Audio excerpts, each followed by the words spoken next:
Hey everyone, long time no see. I know it's been a crazy year for everyone, straight up. Now I'm gonna go into that.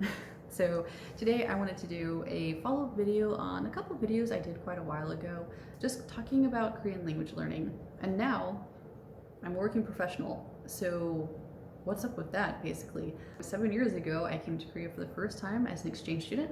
I did a semester at Yonsei University. That was super fun. I continued my study with a summer at Yonsei KLI, and then I went straight into the 2-year master's degree program at Yonsei GSIS. I got a really cool job at an international company that has offices in several countries. Obviously, the US and Korea are two of those countries. My initial job didn't really have anything to do with Korea, but my long-term plan obviously worked out, and we came out here.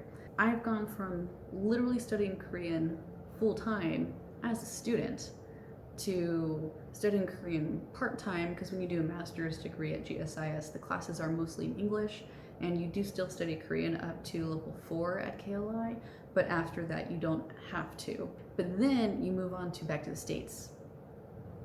I went to a relatively rural part of Virginia, not many Korean folk there besides my lovely husband, and then we came back here. The big one obviously is time. When you are a full-time student, it's in the name. I probably did about 6+ hours of study per day. Well, weekdays we had 4 hours of Korean, like actual contact hours in class for Korean study, and then homework. But in addition to that, when I was here as a student, I had a really nice social circle and a lot of Korean friends. And so I was actively using Korean, in school, in my social circle, and just in my daily life. Moving on to graduate school, I probably studied Korean closer to 2 to 3 hours per day, being a little bit generous to myself on that one. But that's mostly just because I wasn't taking classes every day. It was more about twice a week, a little bit less, but I was still living in Korea with my really strong social group. So I was still using Korean every day. Let's talk about when I moved to the States. Yes, my Korean use tanked, and there just weren't that many opportunities to speak Korean around the house. So Jung and I would use Korean, but let's be honest here, Jung's English is by far better than my Korean. And so yes, a lot of our relationship is lived in English, but we're trying to bring that Korean back, especially since we moved to the countryside. We've gone from 6 hours when I was a full-time Korean language student to 2 to 3 hours during grad school to being generous, less than 5 hours per week. Once I was working in the States. That has to do with the opportunities for me to use Korean, the time I was spending working. And so now that we moved back to Korea, I spent about my first year in Seoul and my second year or so down here in kind of Asan, Cheonan area. And so up in Seoul, I still could meet with my social group, and I get right out of my apartment, boom, you're in Korea, you're speaking Korean, you're going to the shop, you're speaking Korean. But out here, it's a little more rural. We live in a quiet little neighborhood. If I go out of my house, there's my neighbors who I know some of them pretty well, but we all work full time. And so typically I talk in Korean to the management office or to the lady at the mart who asked me if I have a membership. But the opportunities for me to use Korean in my daily life has significantly reduced. Even out here, just the way our office is structured, most of my coworkers are native English speakers at the moment, and we do engage. Pre-COVID, we did engage. We do engage as much as we can with our Korean counterparts and with other groups on the peninsula, but it's very business focused speech. It's much more technical. It's a whole different set of vocabulary and mannerisms I would normally use. So my Korean study has gone from very broad, general life living Korean to a much more, industry focused and technical type of Korean. And it's kind of changed the way that I approach my Korean language study.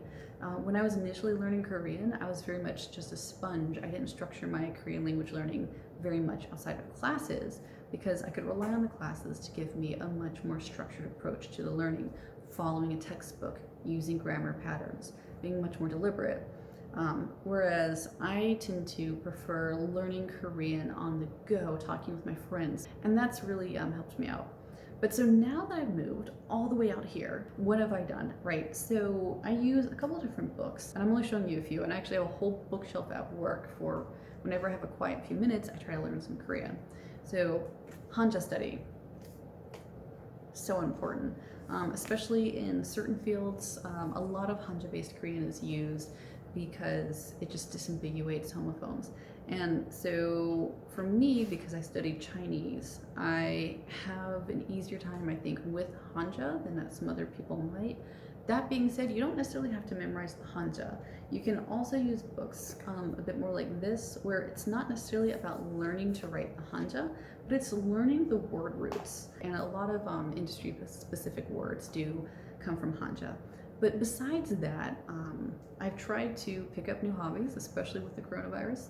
So one of the ones I've really enjoyed is doing potagi at home.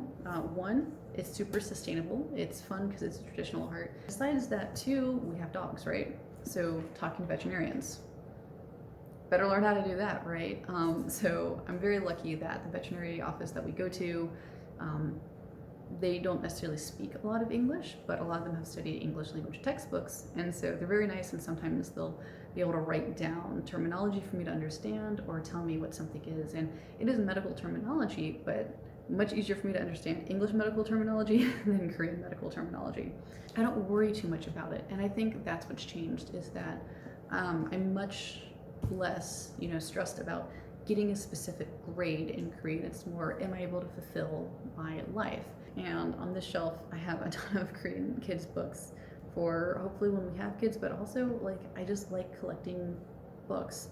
And that's how my Korean study has changed. It's gone from a very intensive, deliberate, I must achieve Korean to live my life, to I have a baseline of Korean that I'm maintaining, but how do I enrich it? Especially with a short amount of time, I try to use techniques to enrich my Korean that don't involve copious hours of, rewriting grammar patterns or using, actually I do like flashcards. So I'm not gonna say I don't use flashcards. I use Inky, it's a great program. A lot of you probably know it. Made my own deck, it's awesome, especially decks with audio, super good stuff. I used to love making them by hand. I don't have time for that now. So, using these things to enrich my life and enrich my hobbies with Korean, even if I don't have the person access around. And I think that kind of goes into what COVID has done. So one of the reasons what we have been off YouTube for so long is we moved down here, we were lining up a couple videos, COVID hits, and weirdly enough, that made my work way more busy. And for Jeong, he started grad school. So he has been just, pedal to the metal going forward. And I think finally we're at a point where we're just a little bit more comfortable just starting YouTube again. I think it'll be a lot of me for now. He's in the middle of midterms as we speak. So little bit busy. That's that. It's a bit of a long, rambly one for me. I hope everyone is honestly staying safe and doing well. Until next time, cheers. Have a good one.